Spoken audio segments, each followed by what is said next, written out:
Peralatannya adalah yang pertama kita ada mix powder, kita ada scoop, measurement cup, kita ada scale, meat, dan paling penting adalah matcha powder daripada mix lah.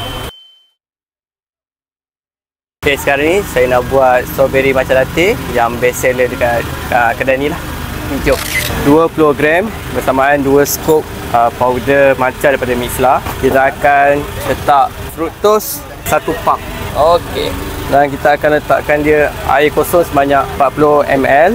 Dan selepas tu kita akan mixkan dia, bagi dia betul-betul hancur.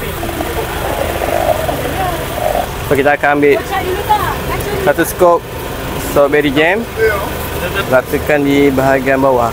Selepas tu kita akan letak full cup ais. Lepas tu kita akan letakkan sirap strawberry sebanyak 10 ml. Alright, cukup.